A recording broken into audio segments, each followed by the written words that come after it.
नारायण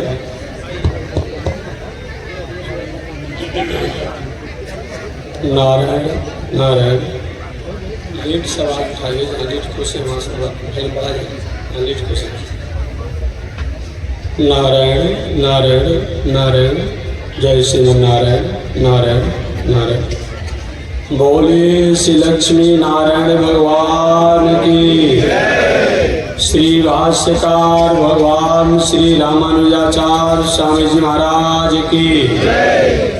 श्रीमन नारायण लक्ष्मी नारायण, श्रीमन नारायण लक्ष्मी नारायण, श्रीमन नारायण नारायण नारायण, श्रीमन नारायण नारायण नारायण, श्रीमन नारायण जगो नारायण, श्रीमन नारायण जगो नारायण, लक्ष्मी नारायण नारायण नारायण, लक्ष्मी नारायण नारायण नारायण। आग लगी आकाश में बरसन लगे अंगारों, आग लगी आकाश में बरसन लगे। संत नहीं होते जग में तो जलवरता संसार हो, संत नहीं होते जग में तो जलवरता संसार। श्रीमन नारायण नारायण नारायण, श्रीमन नारायण नारायण नारायण, लक्ष्मी नारायण नारायण नारायण, लक्ष्मी नारायण नारायण नारायण। तनी देखी रघुनाथ जी हमारी ओरिया, तनी देखी रघुनाथ जी हमारी ओरिया, तनी ताकी रघुनाथ जी हमारी ओरिया, तनी ताकी रघुनाथ जी हमारी। बगसर में आके रवा तड़का के मरनी, बगसर में आके रवा तड़का के मरनी। गौतम नारी अहिल्या के तरनी, गौतम नारी अहिल्या के तरनी। देखी रघुनाथ जी हमारी ओरिया, तनी देखी रघुनाथ जी हमारी ओरिया, तनी ताकी रघुनाथ जी हमारी ओरिया, तनी ताकी रघुनाथ जी हमारी। श्रीमन नारायण नारायण नारायण, श्रीमन नारायण नारायण नारायण, लक्ष्मी नारायण नारायण नारायण, लक्ष्मी नारायण नारायण नारायण। बोलिए श्री लक्ष्मी नारायण भगवान की। अनंताचार्य कृपया वेदांत द्वय पारगम रामकृष्णाङ्घ्रिसद्भक्तं विश्वक्सेन मुनिं भजे। काषायं यज्ञसूत्रं शुचिवपुषि तथा चौर्ध्वपुण्ड्रं च बाले। यस्यास्ते दक्षस्ते कलिकुमतिगिरीन्द्रेन्द्रवज्रं त्रिदण्डं संसाराग्नि प्रशान्त्यै मृतजलममलं दारुपात्रं पवित्रं श्रीविश्वक्सेनसूरे पदकमलयुगं श्रेयसे संश्रयामि। लक्ष्मीनाथसमारम्भां नाथयामुनमध्यमाम् अस्मदाचार्यपर्यन्तां वन्दे गुरो परम्परां। नारायणाय विद्महे वासुदेवाय धीमहि तन्नो विष्णु प्रचोदयात्। महालक्ष्म्यै च विद्महे विष्णुपत्न्यै च धीमहि तन्नो लक्ष्मी प्रचोदयात्। तन्नो लक्ष्मी प्रचोदयात्। परमाराध्य श्री लक्ष्मी नारायण भगवान नित्य वंदनीय पूज्य गुरुदेव श्री त्रिदंडी स्वामी जी महाराज के जुगल चरणों में कोटि नमन। भगवत भागवत आचार्य कैंकर्य पारायण महानुभाव पावन भूमि पर पावन कथा को निवेदन करते हुए मैं आ रहा हूँ। पावन कथा प्रसंग अंतर्गत पिछले दिन निवेदन किया गया था, चाहे प्राणी चाहे मनुष्य किसी भी परिस्थिति में हो, विषम से विषम परिस्थितियों के आने पर भी जान में अनजान में भय से सुख से डर से प्रेम से उन परमात्मा उन नारायण उन राम उन कृष्ण उन वामन उन नरसिंह उन विष्णु को स्मरण करता है, याद करता है, पुकारता है, तो भले वे कितना भी दूर क्यों न हो उनको आने में देर नहीं लगती। कभी कभी लोग पूछा करते थे, अब तो कम को पूछने के मौका मिलता होगा, ऐसा प्रश्न उनका नहीं होना चाहिए कि महाराज आप लोग के देवी देवता भगवान तो बहुत दूर हैं मनुष्यों से प्राणियों से, और आप लोग कहते हैं कि बुलाने पर आ जाते हैं। थोड़ी सी बात समझ में नहीं आती। कोई बैकुंठ लोक में है, कोई साकेत लोक में है, कोई गोलोक में है, कोई कैलाश में है, कोई ब्रह्मलोक में है, कोई वरुण लोक में है, और बुलाने पर कैसे आ जाते हैं? और नहीं पूछा जाता तो अच्छा रहता। एक काल एक दौर होगा, एक समय होगा जब लोगों के मन में भावना हुआ करती होगी, अब मत पूछिए। आपके पास मोबाइल है लेटेस्ट हाईटेक का, आपका मित्र आपका भाई आपका परिवार कहीं आपसे हजारों किलोमीटर 2-4 हजार किलोमीटर 10,000 किलोमीटर दूरी पर है, ऐसे भी आपने कॉल किया तो कॉल करते ही वहाँ से तुरंत आपके पास कितना आने में देर लगता है? 1 मिनट भी नहीं लगता है। सही में अगर टावर ठीक हो और सब ठीक हो, नंबर ठीक हो, कहीं जिसके पास हम फोन कर रहे हैं वो भी कहीं अपनी व्यवस्था में व्यवस्थित हो, तो उसको फोन उठाने में देर नहीं लगती है। ये बात जब संसार के लोगों के साथ लागू हो सकता है, तो क्या वह परमात्मा व देवता तत्दूरे बहुत दूर होने के बाद भी हमारे पुकारने पर अगर आ जाता है तो कौन आश्चर्य चलाता है? लोग कहते हैं महाराज जी भगवान कहाँ, वो द्रौपदी कहाँ, कैसे आ गए, वस्त्र अवतार धारण कर लिया। ये ऐसे ऐसे प्रश्न करने की कोई आवश्यकता नहीं। अब मत कीजिए, कहाँ गजेंद्र संकट में फंसा था, कहाँ से भगवान आ गए, तो आज के विज्ञान का यह तकनीकी हो सकता है कि आधा मिनट में, आधा मिनट में जब किसी से हम कॉल करते हैं तो हमारी बातों को रिसीव कर लेता है और वह परमात्मा कहीं हमारे स्तुति को सुन करके आ जाते हैं, या कोई न कोई सिस्टम व्यवस्था करते हैं। आश्चर्य किस बात की, काहे के लिए आश्चर्य? ऐसा आश्चर्य और ऐसा प्रश्न नहीं होता तो अच्छा था। वह परमात्मा हमारी प्रेम, हमारी स्नेह, हमारी भावना को याद करते हैं।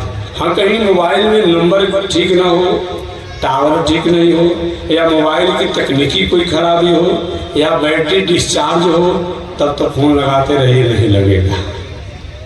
हम पुकारते तो हैं, लेकिन पुकारने का तरीका कहीं हमारा ठीक नहीं हो तो वो दूर रहे या नजदीक रहे नहीं आ पाते।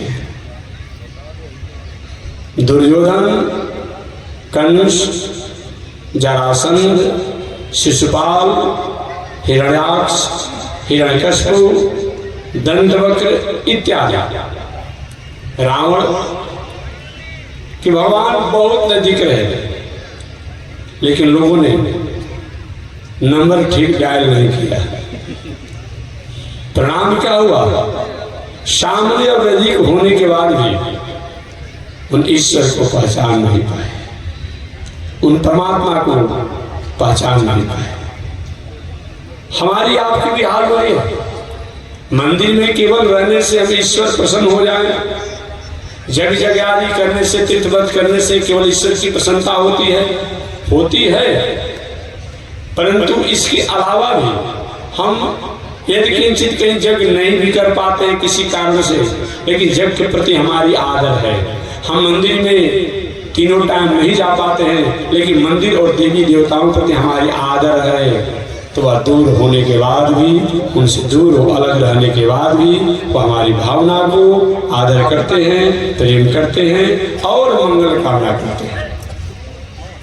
आरता विषणा शिथिलास्य भेता घोरे सुचव्या दिशु वर्तमाना संकीर्तनारा येन शब्द मात्र विमुक्त दुखा सुखिनो भवन्तो। आर्ता विषणा, आर्त होकर के भी उन परमात्मा को पुकारा जाता है तो परमात्मा आने में देर नहीं करते हैं, पुकारने में हमें देर हो सकती है। कोई ऐसा हुआ जिसने पुकारा और भगवान को आना पड़ा? जी हाँ, द्रौपदी जी की कथा मैं 2-3 दिनों से सुना रहा हूँ। द्रौपदी जी आर्त भक्त हैं। जिस समय दुशासन द्वारा अपने ही सभा में दुर्योधन की आज्ञा पर निर्वस्त्र किया जा रहा था, वस्त्राभाव में किया जा रहा था, नग्न किया जा रहा था, उस समय द्रौपदी ने सबसे पहले तो अपने परिवार के अलग अलग लोगों को पुकारा। एक बात और मैं निवेदन करना चाहूंगा, एक द्रौपदी की लज्जा को रक्षा करने के लिए परमात्मा को आना पड़ा। एक द्रौपदी की आबरू मर्यादा को कहीं भंग करना चाहा दुशासन दुर्योधन की प्रेरणा से, वहां भगवान को आना पड़ा। आज हम कहां भटक रहे हैं, ये बहुत सोचनीय विषय है। आज हम अपने परिवार के लोगों के वस्त्रों को ऐसे परोस रहे हैं, वस्त्रों को ऐसे पहनावा में उपस्थित कर रहे हैं, जो एक द्रौपदी की लज्जा गई तो भगवान को आना पड़ा। आज हजारों द्रौपदी को कहीं न कहीं किसी अस्मिता, अविवेक और सौहार्द, असहमता और मानवता के कारण कहीं अपने खान पान, उठन बैठन और पहनावा पर थोड़ी सी चंचलता हो गई है। अब कितने कृष्ण को आना पड़ेगा कि रक्षा हो पाएगी? ये हर परिवार के लोगों को इस पर विचार करना होगा। हमेशा में एक बात घटना हमें याद आती है, वो घटना कथा नहीं है, लेकिन मैं इसीलिए उस बात को कहता हूं कि कम से कम इस पर विचार कीजिए आप। अब तो ये जगते बदल गया है, संसार बदल गया है। कैसा बदल गया संसार, कैसा बदल गया संसार। धर्म भी होगा, कर्म भी होगा, लेकिन कलयुग में शर्म नहीं रहेगा। कैसा बदल गया संसार। आज सब कुछ हमारे पास है, लेकिन नैतिकता का, संस्कार संस्कृति का, नीति का त्याग हो गया है। परिणाम स्वरूप मैं हमेशा उदाहरण देता हूं कि मैं एक बार प्रथम बार घटना देखा था, और तो रोज देख रहे हैं कि एक बार पढ़ा लिखा लड़का था, हर जगह उसके कपड़ा काटा ही हुआ था, ठेहुन से लेके कांधी से लेके, अब जहां जहां उसकी इच्छा था कपड़ा फटा हुआ था, ऐसा डिजाइन चलता था। तो मैंने कहा बाबू इसको थोड़ा सिलवा लो दर्जी से। कहा कि नहीं महात्मा जी, इस एडवांस युग की यही पहचान है। धन है एडवांस युग में जीने वाले लोग, उनको धन्यवाद नहीं दे रहे हैं, और मैं क्या कह सकता हूँ। ऐसा एडवांस, इस एडवांस में आपसे तो एडवांस से पशु पंछी है जो लंगटे रहता है। क्या एडवांस का मतलब है? एक द्रौपदी के वस्त्रों को खींचा जा रहा था, भगवान को आना पड़ा द्रौपदी की लज्जा को बचाने के लिए, और आप सब अपने से एडवांस बन रहे हैं। क्या वस्त्राभाव होने से, क्या मर्यादा को, संस्कार संस्कृति को त्यागने से ही आप एडवांस बन जाएंगे? कितना भी ज्ञानी संत महात्मा होता है, उसको भी बताया गया है, जो त्यागी हो, तपस्वी हो, ज्ञानी हो, कि कम से कम एक लंगोटी तो सन्यासी को भी होना चाहिए, ज्ञानी को भी होना चाहिए। हालांकि सन्यासी दो प्रकार के होते हैं। एक सन्यासी को तो बताया गया है, जानो ऊर्ध्वम अधर नाभि एकम वस्त्रम तुधारे। जानो, जंघा से और नाभि के बीच एक वस्त्र सन्यासी का होना चाहिए, लंगोटी भी होना चाहिए। एकम वस्त्रम तुधारे, एक वस्त्र सन्यासी का कम से कम होना चाहिए। दूसरा सन्यासी का कासायंबर क्रोचित गात्रम, और पूरा शरीर जो है कासाय वस्त्र से ढका होना चाहिए, गेरुआ वस्त्र से ढका होना चाहिए। ये भी सन्यासी के दो परिवेश बताए गए। एक जानु ऊर्ध्वम अधः नाभि एकम वस्त्रम तुधारे, नाभि से जंघा के ऊपर एक वस्त्र और लंगोटी सहित एक कपड़ा होना चाहिए। भिक्षा का पात्र होना चाहिए, जो बहुत बड़ा अपने को त्यागी कहलाने वाला होता हो। उसको भी निर्वस्त्र नहीं रहने को बताया गया है, लंगोटे रहने को नहीं बताया गया है, नंगा रहने को नहीं बताया गया है, और बाकी दूसरा पूरा शरीर का साय वस्त्र गेरुआ वस्त्र से ढका होना चाहिए। जो और भी त्यागी तपस्वी होते हैं, और कुछ नहीं थे, कभी कभी कुंभ लगा था। संतों की भी एक अपनी मौज होती है, संतों की भी अपनी एक मौज होती है। कुंभ में जो लोग महानुभाव गए होंगे, देखे होंगे, एक वैसे संतों का आनंद है। क्या अपने आप लेकर के आनंद। हमारा देश अनेकता में भी एकता है, अनेकता में भी एकता है। अब कोई जो है बबूल के कांटे में सुता हुआ है, हम देखे कुंभ में कभी कभी ऐसा मौका मिलता है। ऐसा मत पूछे, कुछ बात ऐसा जो कहने में थोड़ा संकोच लगता है, लेकिन उनकी अपनी अलग अलग तरीका होती है। कोई अपने पेशाब इंद्री पर ही तलवार को खड़ा करके लोग से मार रहा है, खड़ा किया होगा, और बताइए थोड़ा से तो कट जाएगा, कट जाएगा। कोई निर्वस्त्र रहा है, कोई शिकर का ही बना लंगोटी पहना हुआ है, कोई किसी की इतनी लंबी जटा है, उसका शरीर जितना लंबा नहीं उससे अधिक लंबा उसका जटा ही है। अब बताइए, ऐसे संतों की मौज और आनंद होती है, कुंभ में देखने को मिलता है। वे लोग भी कुछ न कुछ कहीं न कहीं हमारे स्वामी जी के शिष्य आपके क्षेत्र में इधर कहीं कहीं जग किए थे। बुढ़वा खड़सेरी जी का नाम सुने होंगे आप लोग, कहीं कहीं आसपास में जग किए थे।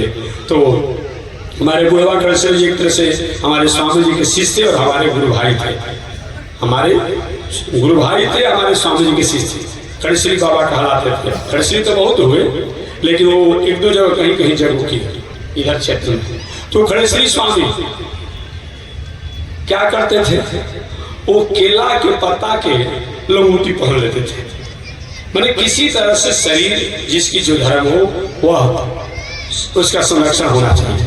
हमारी माताएं का पहनावा जो है केवल उनकी पहनावा नहीं है, हमारी माताओं का पहनावा जो है वह उनकी एक संस्कृति है, वो उनका एक संस्कार है, उनकी एक मर्यादा है, वह उनकी सभ्यता है। एक द्रौपदी की संस्कृति, संस्कार, सभ्यता, मर्यादा को दुशासन और दुर्योधन द्वारा भंग किया जा रहा था। द्रौपदी के पुकारने पर भगवान को आना पड़ा और भगवान ने द्रौपदी की रक्षा किया। और आज हम अपने आप में द्रौपदी जैसे नारियों को कहीं मर्यादा से चंचल करना चाहते हैं। ये राष्ट्र कहाँ जाएगा, ये देश कहाँ जाएगा, ये दुनिया कहाँ जाएगी। इसलिए आप खूब पढ़िए, खूब लिखिए और खूब बड़े आदमी बनिए, डॉक्टर बनिए, इंजीनियर बनिए, प्रोफेसर बनिए, जो बनना है सो बनिए, लेकिन मर्यादा संस्कृति को कभी भूलिए मत। जब जब भी हमने मर्यादा संस्कृति को भूला तब तब हमारे राष्ट्र, हमारे देश में कहीं न कहीं अनिष्ट हुआ, अहित हुआ। इसको कभी ऐसा भूलना नहीं चाहिए। लंकेश रावण द्वारा सीता की संस्कृति को चंचल करने का प्रयास किया गया और बरियारी करके, बलजोरी करके सीता जी को रथ पर बैठाया, ले गया।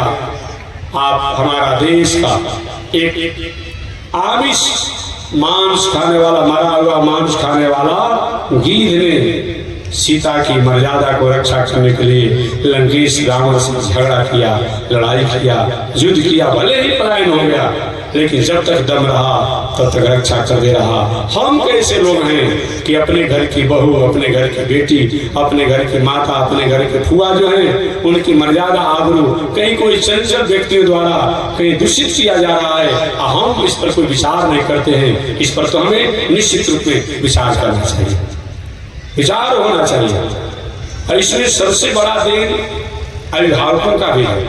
अभिभावक जो भी है उनको थोड़ी सी माताओं के प्रति भी संदेश देना चाहिए कि हमारी माताओं का यह पहनावा जो है केवल एक पहनावा नहीं है, केवल एक वस्त्र नहीं है, बल्कि राष्ट्र की संस्कृति है, विश्व की संस्कृति है और वेद, शास्त्र, इतिहास, पुराण की वह नैतिकता है, नीति है।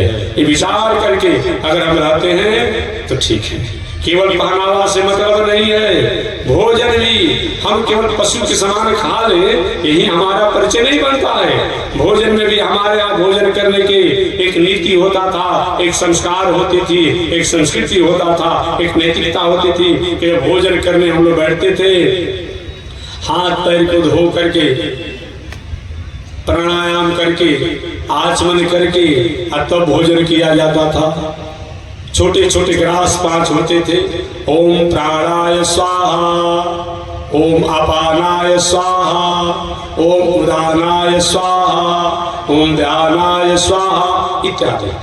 ये हम लोग, हमारा भोजन भी एक आहुति है, भोजन भी एक हमारा हवन है, भोजन भी एक हमारा पूजा है। वह राष्ट्र है जहाँ का भोजन से लेकर के, कपड़ा पहनने से लेकर के, सोने से लेकर के, अरे और बात तो छोड़ दीजिए, हम लवसन का पैखाना भी करते हैं तो हमारे लिए एक मंत्र बताया गया है कि लवसन का पैखाना करें तो सबसे पहले मंत्र को बोल करके कि जो भी देवता हो, पितर हो, पिशाचर हो, जो भी कोई हो, ऐसा स्थान पर हो तो यहाँ से वे चले जाए, यहाँ पर मैं लवसंका करना चाहता हूँ, यहाँ पर मैं पैखाना करना चाहता हूँ।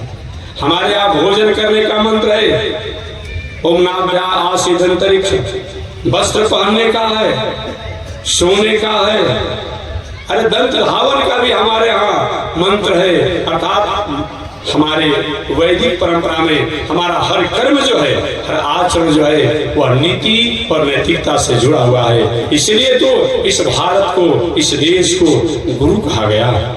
दुनिया में साधन हो सकते हैं, संसाधन हो सकते हैं, लेकिन हमारे राष्ट्र में जो संस्कृति है वो संस्कृति और कहीं नहीं देखा जा सकता है। कल मैंने उदाहरण दिया था। इसलिए हम अपने संस्कार, संस्कृति और सभ्यता को बरकरार रखें। ये हमारा संदेश द्रौपदी जी के चरित्रों को सुनने से हमें पता चलता है।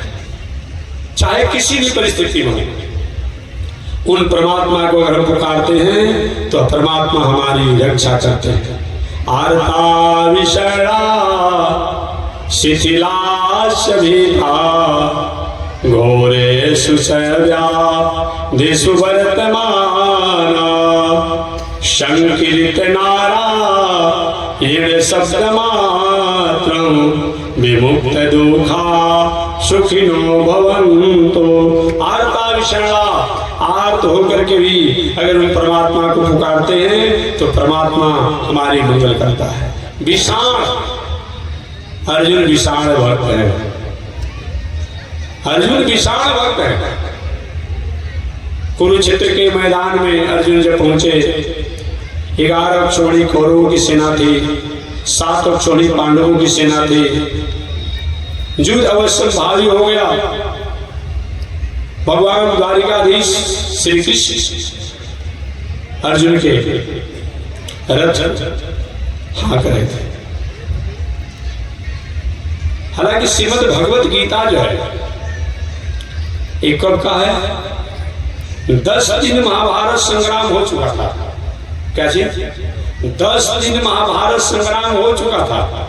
और 10 दिन महाभारत संग्राम होने के बाद संजय जी हस्तिनापुर में गए, जो धृतराष्ट्र के महामंत्री थे, सेवक थे। संजय जी जब हस्तिनापुर में गए तो धृतराष्ट्र को उन्होंने प्रणाम किया। और धृतराष्ट्र को जब संजय जी प्रणाम किए तो धृतराष्ट्र ने पूछा, धर्म क्षेत्रे कुरुक्षेत्रे समवेताजुजुत्सव मामका पांडवाश्रय किम अकुर्वत् संजय। धर्म क्षेत्र कुरुक्षेत्र, हे संजय, वह धर्म भूमि जो मेरे पूर्वजों द्वारा, मेरे वंशों द्वारा उस कुरुक्षेत्र में धर्म किया गया था, तपस्या किया गया था, साधना किया गया था। कुरुक्षेत्र की इतनी बड़ी महिमा बताई गई है कि केवल कोई कह दे अहम कुरुक्षेत्र बसामी, मैं कुरुक्षेत्र में वास करूंगा, अहम कुरुक्षेत्र गमिष्यामि, मैं कुरुक्षेत्र में जाऊंगा, ऐसा केवल कोई कह देता है जो काशी में मरने की जो गति है, कांची के दर्शन करने की जो गति है, बक्सर इत्यादि पवित्र तीर्थों में जो मरने जाने रहने की जो गति है, वो कुरुक्षेत्र के नाम को उच्चारण करने से प्राप्त होता है। जिसमें राजा कुरु उस स्थान पर तपस्या कर रहे थे। पहले कुरुक्षेत्र का नाम ब्रह्म सदन था, यज्ञ भूमि था, देव सदन था। देव सदन के नामों से जाना जाता था, ब्रह्म सदन के नामों से जाना जाता था, देव भूमि के नामों से जाना जाता था। कुरु राजा वहां तपस्या की और तपस्या करने के बाद ब्रह्मा जी ने कहा, आपकी तपस्या से मैं प्रसन्न हूं, आप वर मांगिए कि महाराज वर अगर देना चाहते हैं तो ये भूमि जो आपके नाम पर है, ब्रह्म सदन और जग भूमि के नाम पर है, ये मेरे नाम पर हो जाए। वहीं पहले जो ब्रह्म सदन और जग भूमि के नामों से था, वह कुरु राजा के नाम पर, वह कुरुक्षेत्र के नामों से ऐसा कुरुक्षेत्र है। ये इन्होंने वरदान मांगा कि मेरे यहाँ जो आवे वह उसकी क्रिया में भले कुछ हो सकता हो, क्रिया में कहीं अंतर हो सकता हो, लेकिन उसका कल्याण और मंगल होना चाहिए। ऐसे कुरुक्षेत्र के नाम को लेने से हम उस गति को प्राप्त करते हैं जो कांची और काशी में रह करके और मरने से प्राप्त होती है, वह कुरुक्षेत्र है। कुरुक्षेत्र के मैदान में दोनों सेनाएं थी। भगवान श्री कृष्ण रथ चला रहे थे, हाँक रहे थे। अर्जुन कहे, गोविंद, सबसे पहले मैं देख लूं कि संग्राम क्षेत्र में कौन अपने हैं, कौन पराये हैं, कौन मेरे पक्ष में है, कौन मेरे विपक्ष में है। आप थोड़ा सा रथ को खड़ा कीजिए। भगवान ने रथ को खड़ा किया। रथ को खड़ा करते ही अर्जुन जब देखे कि कोई मेरा नाना है, कोई मेरा मामा है, कोई मेरा चाचा है, मेरे कोई पिता के तुल्य है, कोई मेरे बड़े पिता है, कोई मेरा भाई है, कोई मेरा भांजा है, कोई मेरा भगना है, कोई मेरा गुरु है, कोई मेरा पुरोहित है, कोई मेरा आचार्य है, ये किससे युद्ध करूंगा। अर्जुन का रोआ खड़ा हो गया, भयभीत हो गए। कहे गोविंद, आप परिशुद्धन हैं, आप परिशुद्धन हैं, आप परिशुद्धन मधुसूदन कहा जाता है। आप शत्रुओं को, दुष्टों को, राक्षसों को संहार करते हैं और हमको अपने ही कुल खानदान परिवार के लोगों को मारने पाते हैं। नहीं तिजोत से गोविंद, हे गोविंद, मैं युद्ध नहीं करूंगा। भगवान ने तब उसके बाद अर्जुन को उपदेश दिया। तो संजय जी यही घटना को बताए। महाराज, आपने जो पूछा कि धर्म क्षेत्रे कुरुक्षेत्रे समवेता युयुत्सव, वह धर्मभूमि जो कुरुक्षेत्रों के नामों से जानी जाती है, उस कुरुक्षेत्र में पहुंच करके धर्म क्षेत्रे कुरुक्षेत्रे समवेता, हमारे और पांडवों ने मिलकर के क्या किया, युयुत्सव युद्ध की इच्छा से जो गए थे, उस समय संजय जी ने कहा महाराज आपके पुत्र दुर्योधन पांडवों की सेना को देख करके भयभीत हो गए, और पांडवों की सेना को भयभीत होकर के देख कर भयभीत हुए और चले गए अपने आचार्य द्रोणाचार्य के पास, और द्रोणाचार्य के पास जाकर कहते हैं पश्यताम पांडुपुत्राणाम आचार्य महतीम चिंत, हे गुरुदेव देखिए अपने चेला का, अपने चेला को देखिए, जिसको बड़ा बनाने के लिए हमको भी आप छोटा बना देते थे, इस अर्जुन को भीम को पढ़ाने में सिखाने में धनुर्विद्या विद्या सिखाने में हमको उस तरीके से आपने आदर नहीं दिया, और वह आपका चेला आप ही से विद्या प्राप्त करके और आप ही के विरुद्ध में आपके सामने खड़ा है। पश्यताम पांडुपुत्राणाम आचार्य महतीम चिंत। और अंत में देखिए कोई व्यक्ति कितना भी अनीति अन्याय अधर्म से बढ़ जाए, लेकिन भीतर से विल पावर कमजोर होता है, आत्मबल कमजोर होता है। और जो व्यक्ति के पास नीति नैतिकता संस्कार संस्कृति होती है, शरीर से मजबूत नहीं होता है, लेकिन विल पावर जो होता है, आत्मबल जो होता है, मजबूत होता है। अब समझिए 11 अक्षौहिणी सेना है दुर्योधन के साथ, 11 अक्षौहिणी, सेना भी कोई समान नहीं है। शल्य ग्राह के पेड़ वहनी चरणेन वेलाकुला सो दृढ़ा खलु पांडव रणयोधि कई वर्त का केसा। कौन कौन वीर हैं? शल्य ग्राह कुरुक्षेत्र के मैदान में युद्ध भूमि में कौरवों के पक्ष में शल्य जो था वो ग्राह जैसा था, जिस ग्राह जिसको जल में पकड़ लेता है उनका मुक्त होना संभव नहीं, अर्थात उनका कल्याण हो जाना है, जीवन संकट नहीं है। तो शल्य जो है संग्राम क्षेत्र में ग्राह के समान था। शल्य ग्राह कृपेण वहनी और कृपाचार्य ऐसे वीर थे संग्राम क्षेत्र में, जैसे जेठ की चिलचिलाती धूप हो और कोई झोपड़ी की बस्ती हो, एक झोपड़ी में कहीं आग लगा, देखते देखते पूरा झोपड़ी की बस्ती जल जाती है। तो कृपेण वहनी कृपाचार्य जब अपने धनुष पर बाणों को टंकार करते, बड़े बड़े वीर याराशाही हो जाते। शल्य ग्राह की पेड़ बहनी कर्णेन वेलाकुला, और कर्ण जब संग्राम क्षेत्र में चलता था तो जैसे जलाशय में जल कम हो, नदियों में या समुद्रों में अब बड़ी जहाजें कही जाती है, जब जहाज अपनी रफ्तार में चलती है तो नीचे जल में नीचे रहने वाले जीव जो है वो जहाज के चलने के तरंगों से ऊपर आकर के खौलने लगते हैं, उनको चंचलता हो जाती है, संकट आ जाते हैं। वही हाथा कर्ण जब संग्राम क्षेत्र में जाता तो बड़े बड़े वीर जो है उनका हृदय विदीर्ण हो जाता। भीष्माचार्य जो इच्छा मृत्यु को लिए हुए थे, द्रोणाचार्य जो इच्छा मृत्यु को लिए थे, और भी बड़े बड़े वीर थे, फिर भी अनीति अन्याय अधर्म पर पग रखने के कारण सब लोग का आत्मबल कमजोर था। 11 अक्षौहिणी सेना से संपन्न होने के बाद में दुर्योधन अपने गुरुदेव से कहता है, गुरुदेव अस्माकं तु विशिष्टा, हमारी 11 अक्षौहिणी सेना जो है, हमारी 11 अक्षौहिणी सेना जो है आप और कृपाचार्य द्रोणाचार्य इन महानुभावों से संपन्न हमारी 11 अक्षौहिणी सेना जो है पांडवों पर विजय प्राप्त करने में अक्षम है, असफल है। और पांडवों की 7 अक्षौहिणी सेना में एक एक वीर जो है हमारी 11 अक्षौहिणी सेना पर विजय प्राप्त करने में सक्षम है।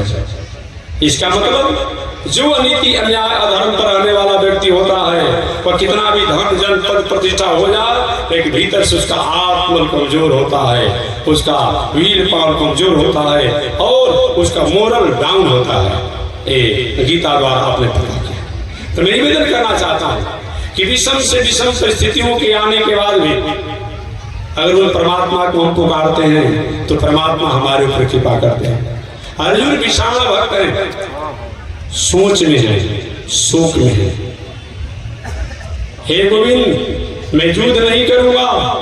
भगवान ने कहा कि मैं युद्ध करने को कहता कहाँ, युद्ध करने तो तुम आए हो, हमको लेकर आए हो, मैं तुमको तो लेकर आया नहीं हूं, तुम लेकर मुझको आए हो।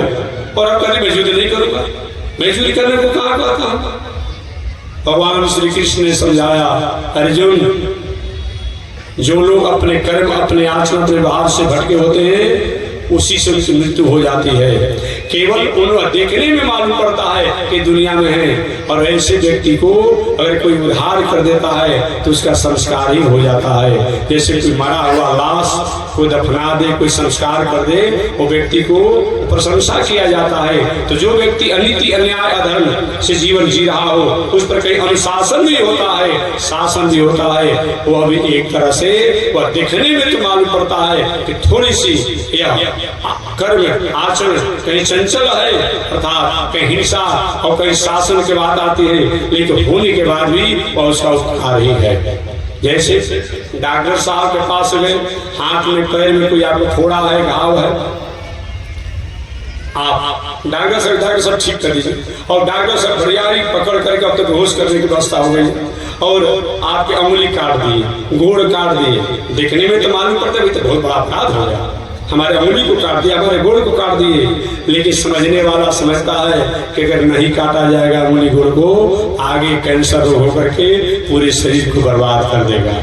ठीक वही बात है, जो कोई इस प्रकार से गलत मार्गों से भटक रहा है, जीवन जी रहा है, उन पर अगर अनुशासन किया जाता है, शासन किया जाता है, दंड का प्रावधान किया जाता है, तो देखने में तो मालूम पड़ता है कि बात ठीक नहीं है, लेकिन वह ऐसा होने पर भी वह क्या है, वह दंड होने पर भी उसके लिए मंगल और हित ही है। क्योंकि भगवान श्री राम ने कहा, यदि खल दंड करहु नहीं तोरा तो भ्रष्ट हो ही सुख मार्ग।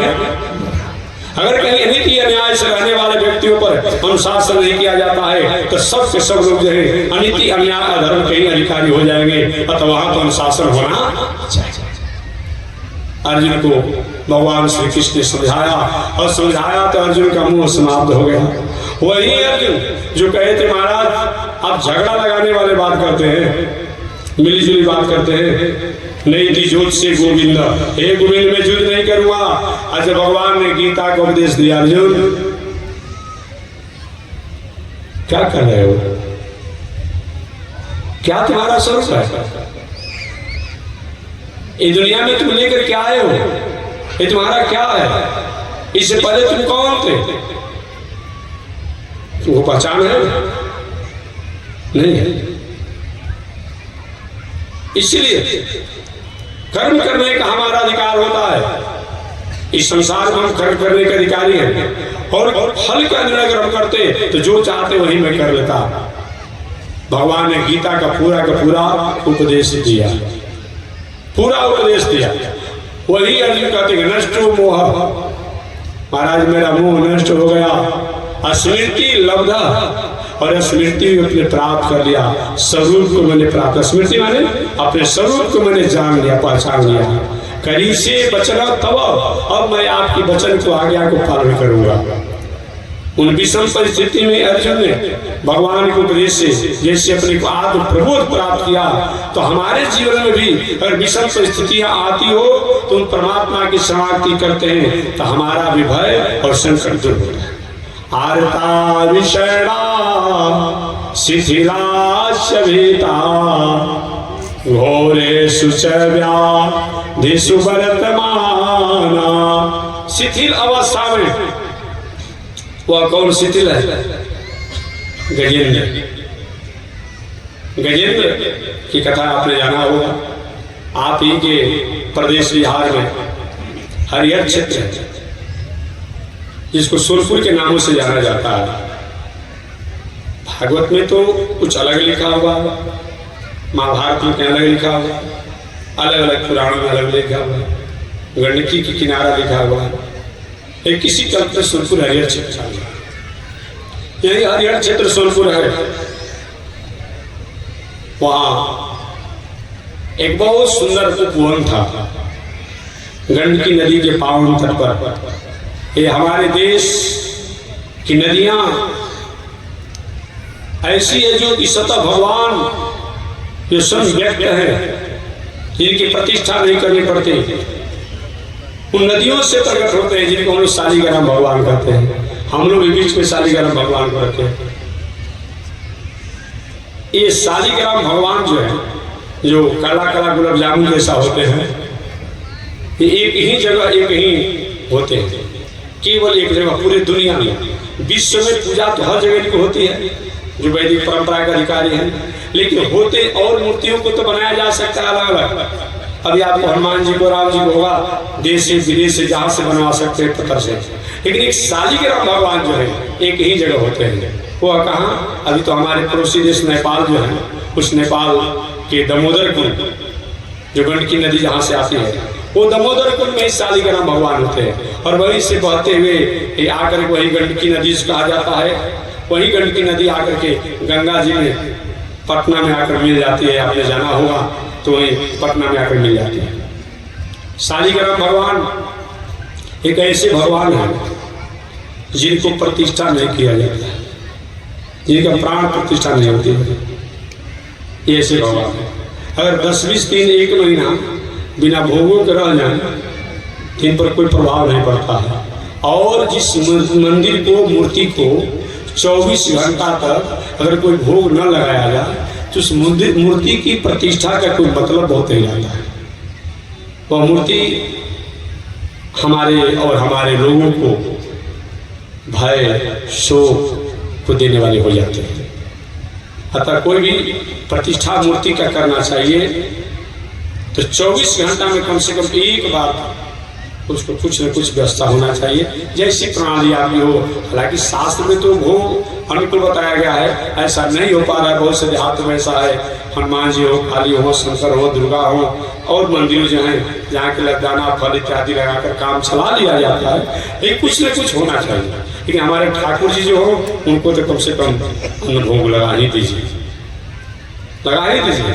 तो 24 घंटा किसी अगर प्रतिष्ठित मूर्ति को और भोग नहीं लगाया जाता है तो बहुत मतलब नहीं होता है कोई पूजा पाठ करने का।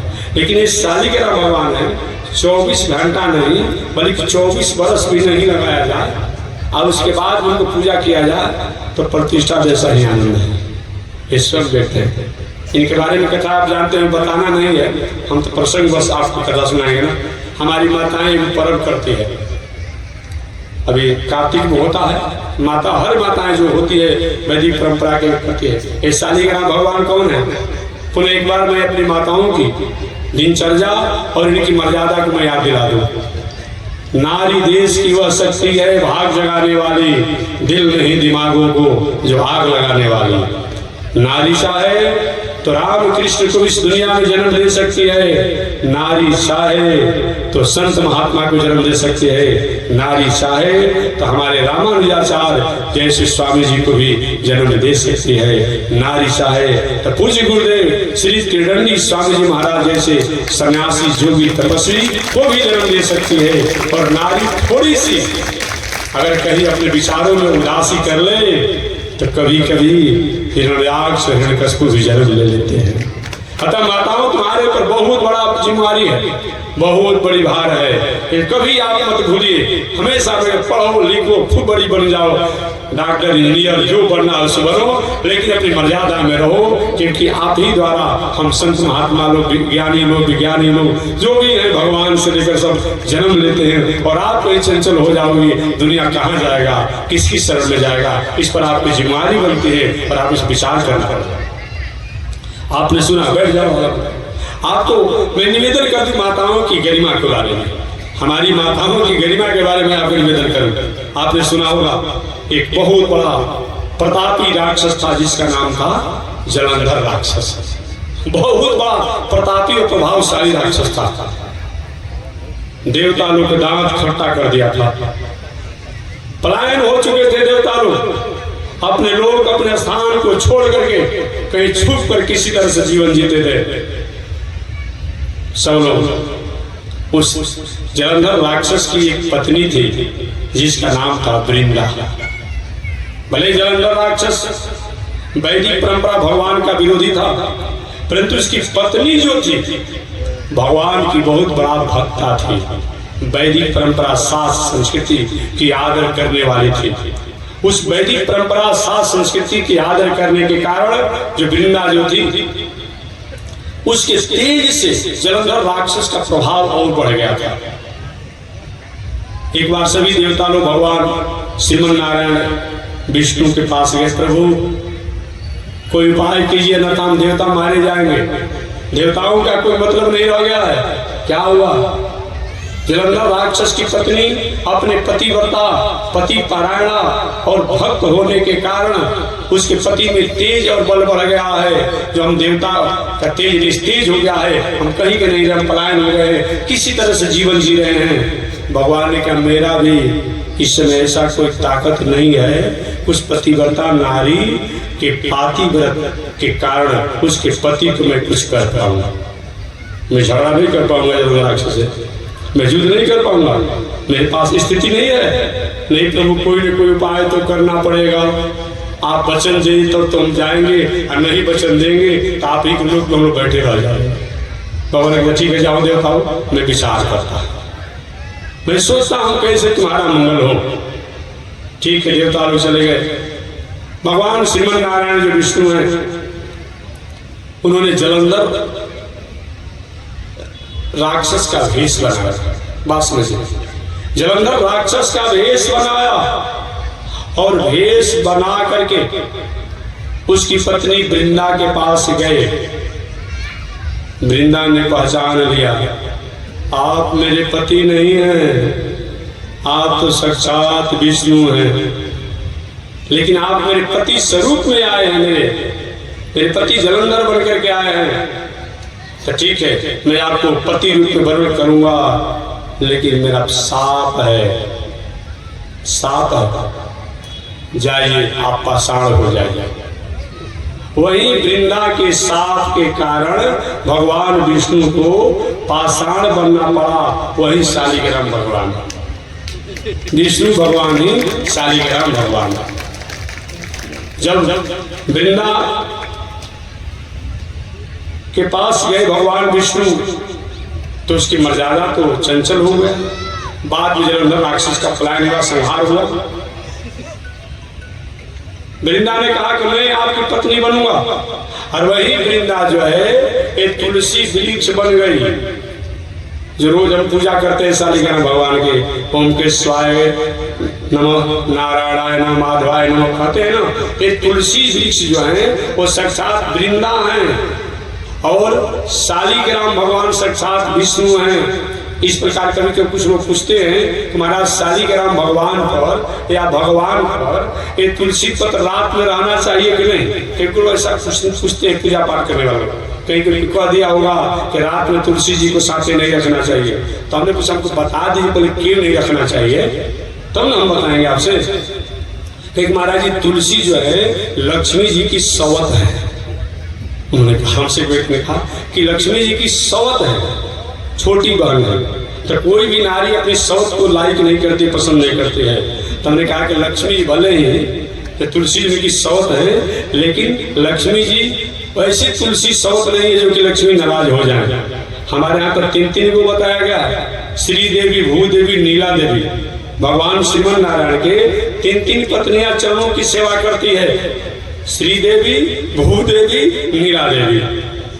श्री देवी माने कौन? वो श्री देवी नहीं जो आप जानते होंगे, बात समझ लीजिएगा। श्री देवी माने यस्या कटाक्ष मधुवे क्षण वीक्षणेन सद्य समुलसित पल ललमूल लास। ये लक्ष्मी देवी जिनकी कृपा कटाक्ष से एक फूटा वृक्ष भी चहल पहल हो जाता है, बहुत बड़ा समाज से सब प्रकार से अपनी पौदान की हम सबसे प्रथम सीढ़ी पर हो, लेकिन जब लक्ष्मी जी आ जाती है तो चहकने लगता है दुनिया में। 10 आगे 10 पीछे, 10 अगल 10 बगल उसके लोग घूमने लगते हैं। वो लक्ष्मी की ही कृपा है। जस्या कटाक्ष मधु वीक्षण वीक्षणेन सद्य समुलसित पल्लव मूललास। वो लक्ष्मी देवी श्री देवी के नामों से जाना जाता है।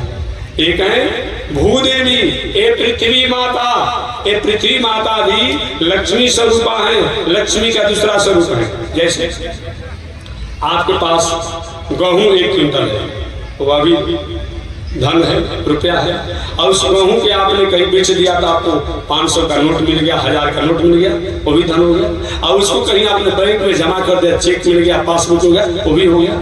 तो जैसे लक्ष्मी का धन का 3 रूप हो गया, एक तो पासबुक के रूप में, एक अनाज या और वस्तु के रूप में, और दूसरा कहीं नोट के रूप में या सोना चांदी के रूप में। वही बात है, लक्ष्मी जी का 3 रूप है। एक तो पृथ्वी रूप में है, इसलिए हम रोज सुबह सुबह जब जग करके प्रणाम करने को बताया गया है तो कहा जाता है कि हे समुद्र वसने देवी पर्वत स्तन मंडले विष्णु पत्नी नमस्तुभ्यम पाद स्पर्शम समस्य में। हे पृथ्वी माता समुद्र वसने देवी, समुद्र ही आपका वस्त्र है, समुद्र वसने देवी पर्वत स्तन मंडले।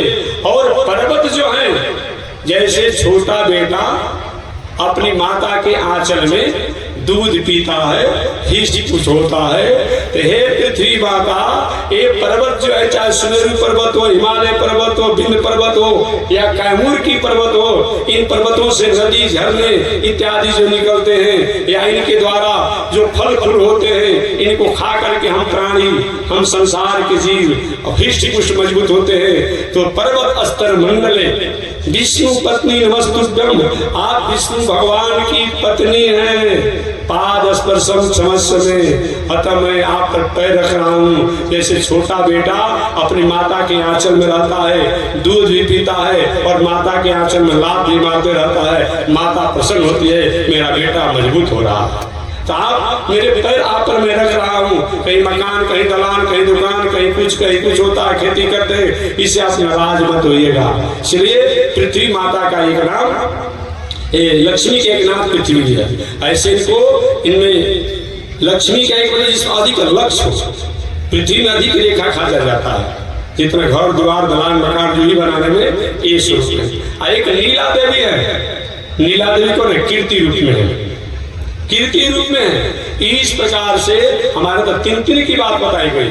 तो कहीं पूजा पाठ में शालिग्राम भगवान पर, मूर्ति पर अगर कहीं तुलसी पत्र रह भी जाए रात में, तो कोई आप 1-2 रह जाए तो उसे कोई शास्त्रीय कोई आपत्ति नहीं है।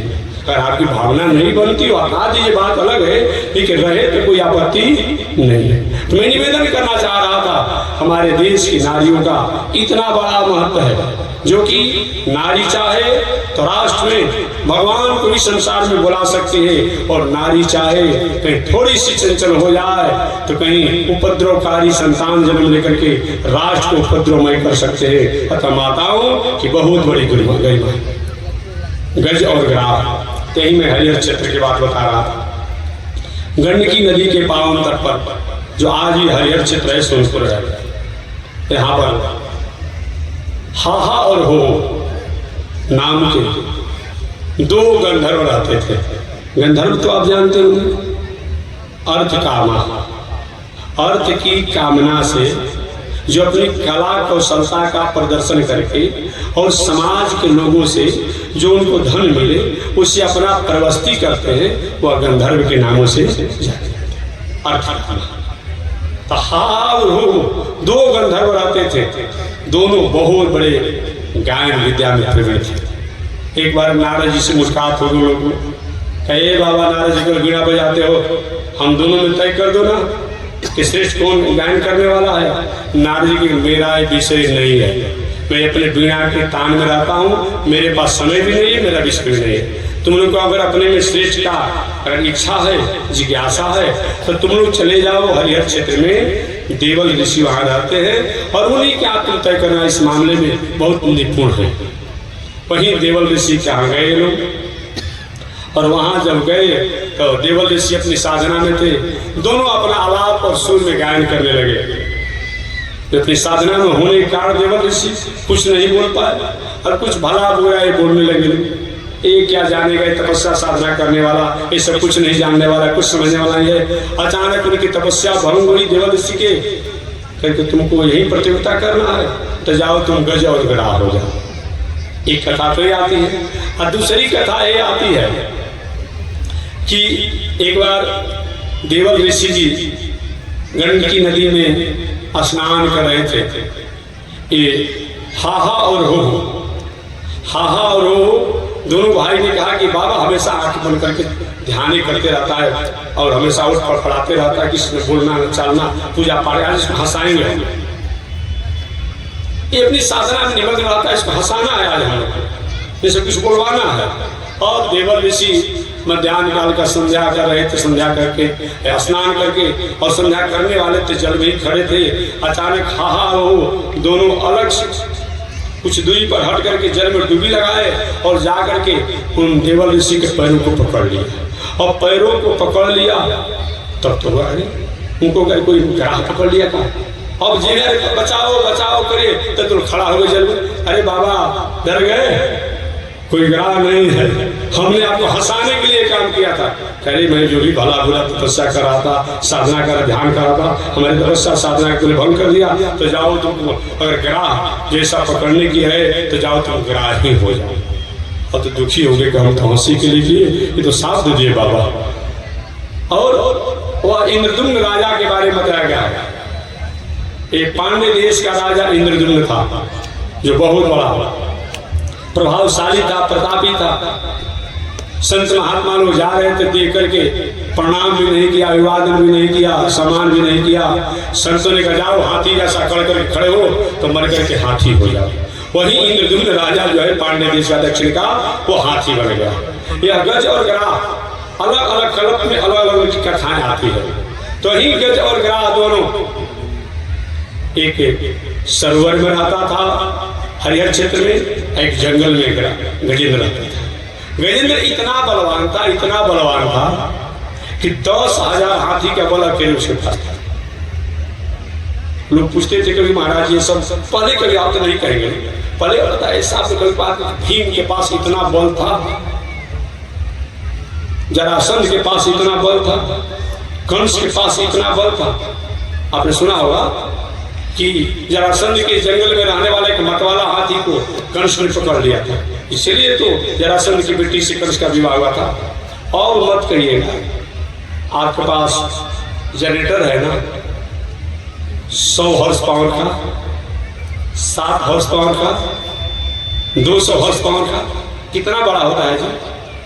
थोड़े के 100 हॉर्स पावर 100 घोड़ा के अपने आप में लगा कर खींचने का बल होता है। वही बात है, हाथी तो एक ही रहेगा, लेकिन 10,000 हाथी का बल उसके पास था।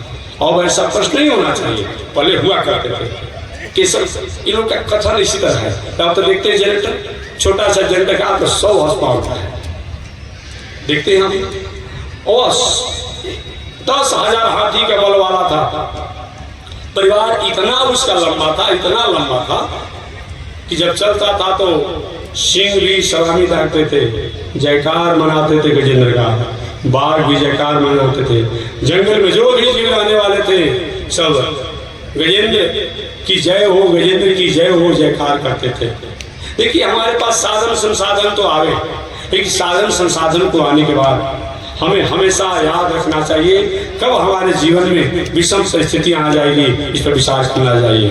क्या पता है जो इस जिंदगी का, क्या पता है जो इस जिंदगी का, इस जिंदगी की क्या पता है, कभी अगला पल चलते समाज जलेगी कि बुझेगी। ये विचार करके सुबह से शीघ्र अच्छे कामों को हमेशा करते रहिए, अच्छे कामों को हमेशा करते रहिए। गजेंद्र के पास 10,000 बल था। एक दिन अपने सारे परिवार के लोगों के साथ गजेंद्र सुंदर सरोवर में स्नान करने गया। स्नान किया, ठीक बात। स्नान करके धीरे धीरे कुछ आगे बढ़ते चला गया सरोवर गहरे जल में, और अपने परिवार के लोगों के साथ क्रीड़ा करने लगा। एक दूसरे के अपने सूंड में जल लेकर फेंकता, किसी को पकड़ता, किसी को मलता, किसी को स्नान कराता। बहुत देर तक करते रहा।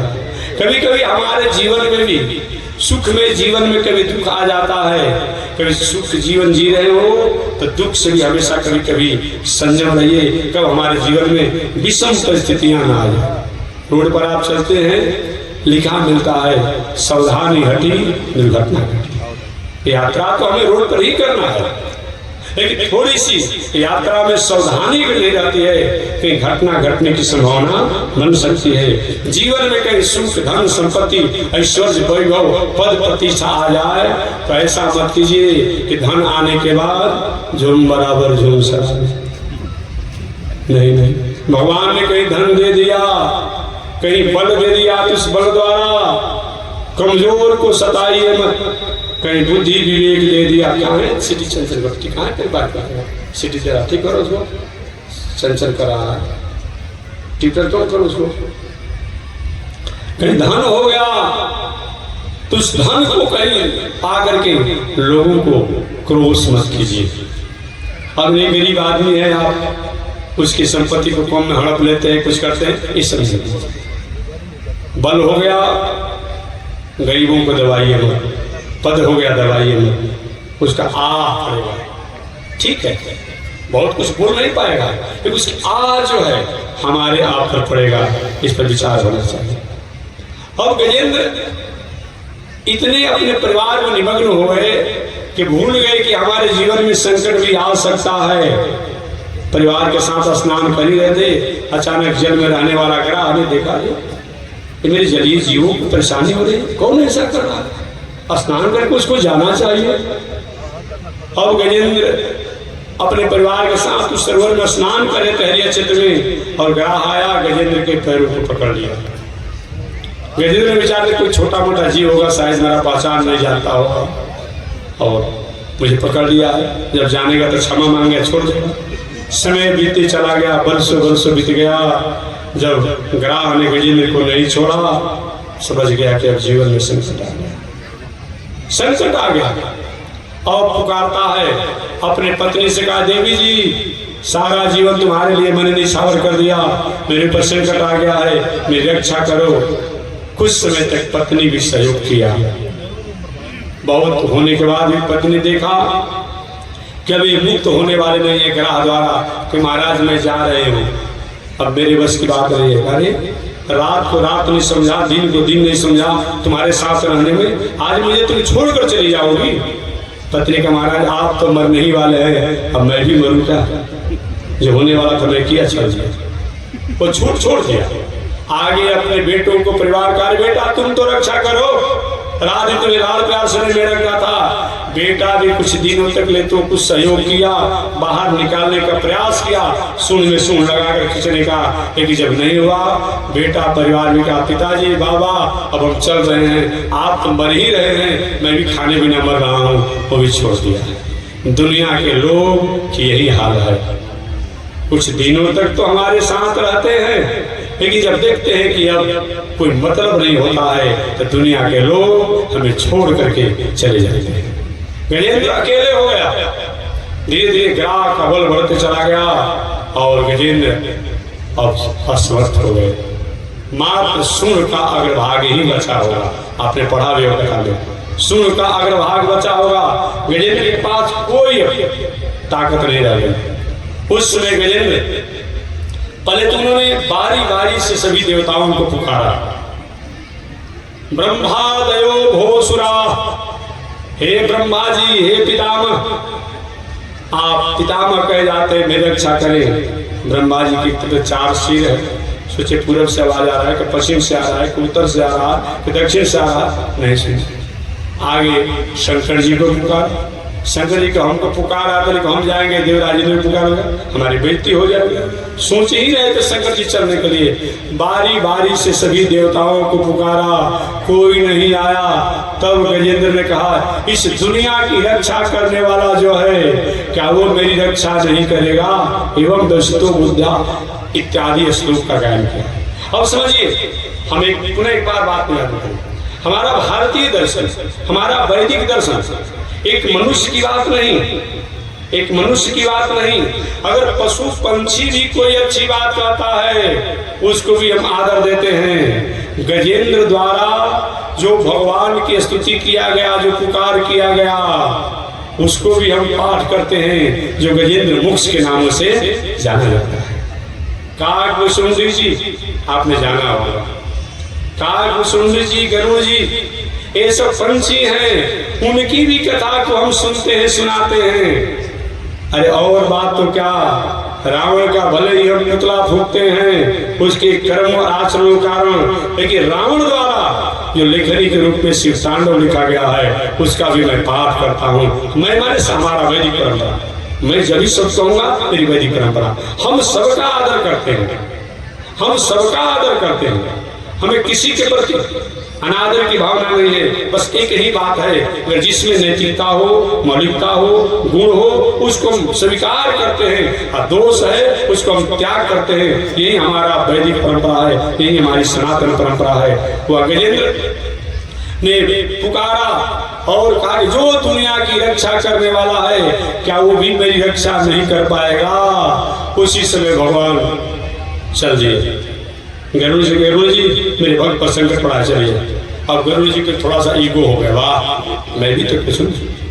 जब दिलों की नाक पर कोई समस्या आती है तो हमको मेरा काम ही नहीं चलता। भगवान ने कहा कि गजेंद्र को ग्राह ने पकड़ लिया और मेरे भक्त गरुड़ को अहंकार ने पकड़ लिया, और गरुड़ जी को छोड़कर भगवान चल दिए। सोचिए भगवान को हो सकता है पहुंचने में देर हो, अपना चक्र छोड़ दिए, और चक्र छोड़ दिए। ग्राह का उद्धार हो गया, गजेंद्र का मुक्ति हुआ, गजेंद्र मुक्त हुआ। पीछे से गरुड़ जी प्रभु नाराज हो गए हैं, अरे मैं चल ही रहा था। भगवान ने कहा तुमको अहंकार हो गया गरुड़ जी कि मैं त्रिलोकीनाथ को लेकर उड़ता हूँ इधर, और भगवान ने अपने अंगूठा दबा दिया, उड़ो। अरे प्रभु बैठ जाइए, नहीं उड़ो तुम। और गरुड़ जी अपने पंख को फड़फड़ाते रह गए, जमीन को नहीं छोड़ पाए। भगवान अहंकार करते हो गरुड़, मैं तुमको लेकर उड़ता हूँ, तुम त्रिलोकीनाथ को लेकर क्या उड़ोगे। भगवान ने गरुड़ का भी अहंकार दूर किया। वही गजेंद्र जो संकट में आपत्ति में फंसा हुआ था, दुनिया के लोग सब लोगों ने जवाब दे दिया था, नग्र समुदित करम ब्रह्मादयो भोसुरा रक्षन्ताइति दीन वाग करणम देवेश शक्ति सुजा मां भयसीति तस् नक्र चक्रने चक्रायुधाय यात प्राण परायण भगवान नारायणो में हरि। वह भगवान नग्रग्रस्त समर्थित करम ब्रह्मादयो भोसुरा सुन का अग्रभागी बचा था। बारी बारी से सबको पुकारा, कोई जब नहीं हुआ तो भगवान अपने चक्र द्वारा उस गजेंद्र की रक्षा की। अतः हमारे जीवन में शिथिल भी स्थिति आ जाती है, उस समय भी उन परमात्मा को हम पुकारते हैं तो परमात्मा निश्चित रूप में कृपा करते हैं। समय तो नहीं है, एक और कथा व्यवहारिक सुना कर मैं वाणी को विराम दे दूंगा, बस 5 मिनट में। कल ही तक कथा होनी है, तो एक और कथा। भगवान कहते हैं कि अगर कोई शिथिल अवस्था में होता है उसको मैं रक्षा करता हूँ। आपने सुना होगा जैसे हमारे यहाँ कौन रहीम रस खान और कौन थे सूरदास थे, यहाँ सूरदास थे। एक दक्षिण भारत में संत थे जिनका नाम था विल्लो मंगल। क्या नाम था? विल्लो मंगल उनका नाम था। दक्षिण भारत के संत थे। प्रारंभ अवस्था में उनकी चंचलता थी विल्लो मंगल जी की। नेत्र सुंदर थे, शरीर सुंदर था, विवेक सुंदर थी, थिंकिंग सुंदर थी, लेकिन थोड़ी सी इंद्रियां चंचल थी। कहीं किसी नायिका किसी स्त्री को देकर के उनके मन में चंचल बुद्धि आ जाती थी। बहुत प्रयास करने के बाद भी चंचलता जब नहीं गई तो एक दिन विल्लो मंगल ने क्या किया, श्रीफल के कांटा को लेकर के और अपने दोनों आंखों में चुभा लिया। अंधे हो गए विल्लो मंगल। अब कभी कोई आता तो भोजन कर लेते, नहीं आता तो नहीं करते। कोई संत महात्मा कहीं उस मार्ग से जाते, अरे हमको थोड़ा सा आगे पहुंचा दो, चलो बाबा, कुछ ले जाता कोई छोड़ देता। इसी तरह से जीवन चलते रहा। चलते चलते समय बीतते चला गया। विल्लो मंगल जी की इच्छा हुआ कि वृंदावन चलते तो अच्छा था, वहां कृष्ण की भजन भक्ति करते। संत महात्माओं की टोली जा रही थी, और संत महात्माओं की टोली जब जा रही थी तो एक हमको भी आप लोग ले चलिए। महात्मा लोग लेकर चले और कुछ ही दूर आगे बढ़ के कौन क्या झंझट में फंसने जाए, हम लोग बहुत आगे की यात्रा करने। उन विल्लो मंगल जी को छोड़ दिए, वहीं पर गए। अच्छा, मैंने सुना है, मैंने जाना है कि अशक्त और अस्वस्थ और शिथिल अवस्था में भी ईश्वर की शरणागति की जाती है तो कृपा करते हैं। एक दिन भगवान श्री कृष्ण बेचारे पूछ लिए तो मेरा भक्त है हुआ है एक सूरदास जी, वो सूरदास नहीं बिल्वमंगल कोई सूरदास है, सूरदास जी बिल्वमंगल जी मैं भोजन लेकर के आया हूँ। बिल्वमंगल के पहले अपना परिचय बताइए तब मैं भोजन करूंगा। अब मेरा शर्त है भोजन उसी का हम करेंगे कि जो हमको स्नान भी कराएगा, भोजन कराएगा, हमारा कपड़ा खींचेगा, हमारा लंगोटी खींचेगा, सब काम करना है तो भोजन करूंगा तो नहीं करूंगा। ये हम लोग साधु महात्मा देखते हैं ना कितना काम कठिन है। अब क्या भाई अब भोजनों कराना है दक्षिणों देना है। साधु महात्मा के यहाँ जाते आप क्या करते हैं भोजनों आप क्या किए 2-4-10 रुपया किया आप किसी को दक्षिणा भी देना पड़ता है होता है ना। क्योंकि भोजन तो तब करेंगे जब आप हमारा लंगोटी भी साफ करेंगे और स्नान कराएंगे। ठीक है महाराज अपन रोज आते भगवान श्री कृष्ण और बिल्वमंगल जी को स्नान ध्यान कराकर लंगोटी साफ करके भगवान समझिए भक्ति में क्या करते हैं मैं बताना चाहता हूँ और खिला पिला के चले जाते। समय बीतती चला। एक दिन बिल्वमंगल विचार की कौन हो सकता है भाई क्या भगवान ही मैंने कृपा करने के लिए आए हैं। पूछे कि आपका नाम क्या है, कहे कि अनामी है। जो जिस नाम ओ माने ये बातें के नाम ही नहीं है। ओ माने अनंत, ओ माने अनंत, ओ माने अनेक। जो जिस नाम से पुकार देता है वही मेरा नाम हो जाता है। विष्णु सहस्त्र नाम में 1000 नाम तो आप जानते ही हैं, 1000 नाम है। अच्छा आपका गांव कहाँ है पूछे भी लोग एक पास में हृदय है ही पास में। अच्छा ऐसा नहीं सकता। एक दिन मन की भावना होगी यही कहीं कृष्ण नहीं हो सकते हैं। और आज भी देखेंगे हालांकि सब खाना छोड़ दिए थोड़ा जो नेत्र का कमजोर होता है मन नेत्र नहीं होता है बहुत चलाक होता है बुद्धि में उसमें नहीं कोई हो सकता है ये भगवान नहीं हो। और कहीं हमको भोजन तब करेंगे जब हमको वृंदावन पहुंचाएंगे,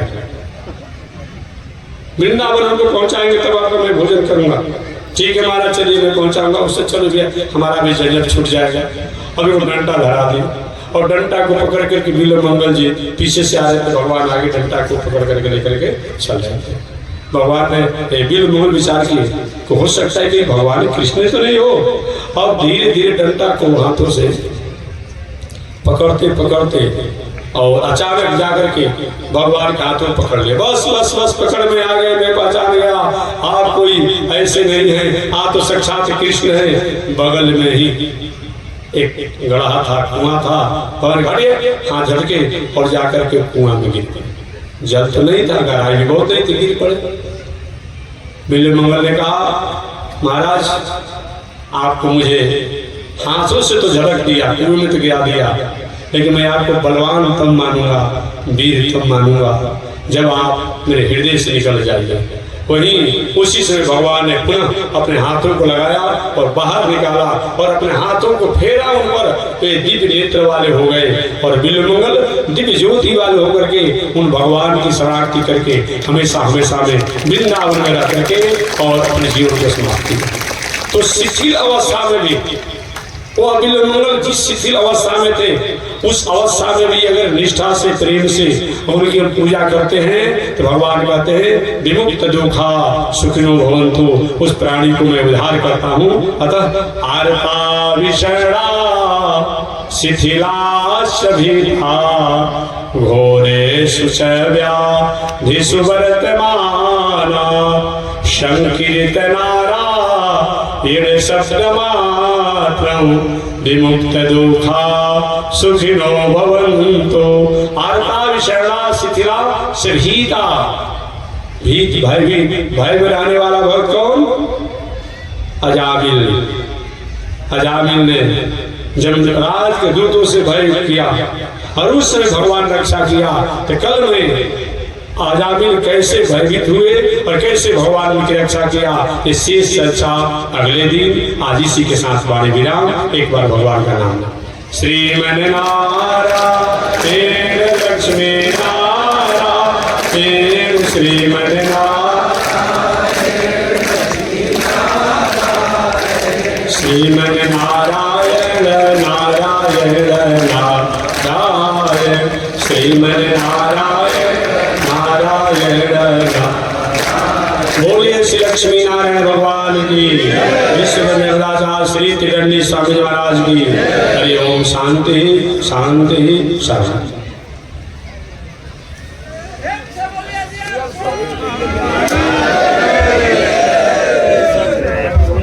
ओम चंद्रमा मनसो जात चक्षो सूरजो अजायत श्रोत्राद्वायुष प्राणस मुखा अग्निरजायत श्रीशते लक्ष्मी शवर्ण्या महोरात्रे पार्श्वे नक्षत्राणि रूपमस्मिन् व्यातम् ईश्वरे गाढ मोमयि गाढ सर्वलोकं मयि गाढ। लक्ष्मी नारायण भगवान की जय। विश्ववंद जगदाचार्य श्री त्रिदंडी स्वामी जी महाराज की जय। हरि ओम। शांति शांति शांति।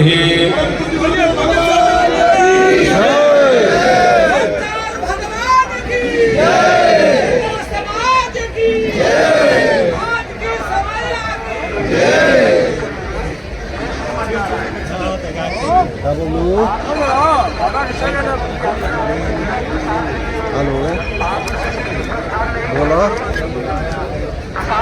जय जय बाबा।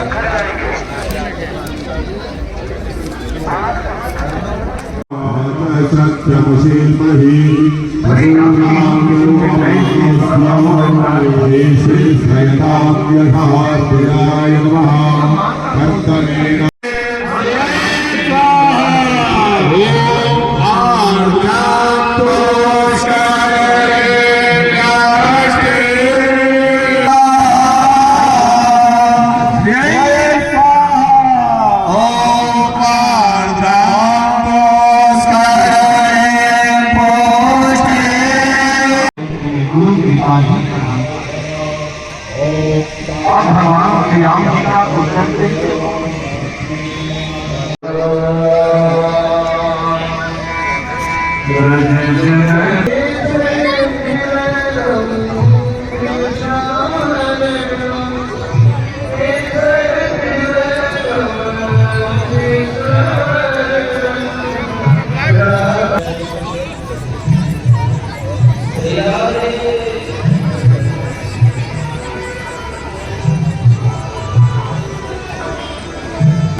वैकुंठनाथ चरणितानां पावनेभ्यो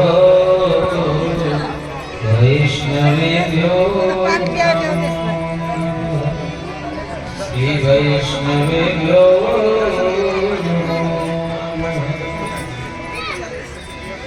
बोल वृंदावन बिहारी लाल की जय।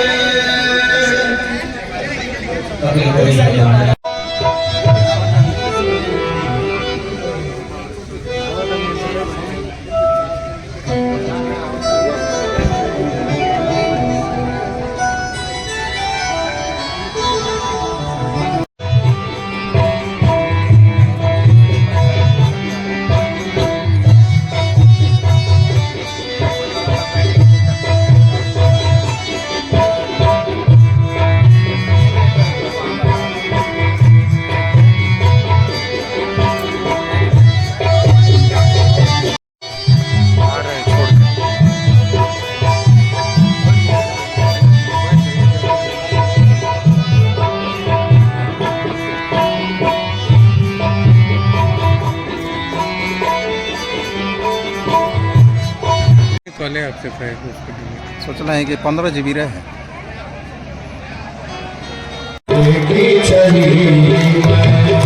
प्रेम पड़ी है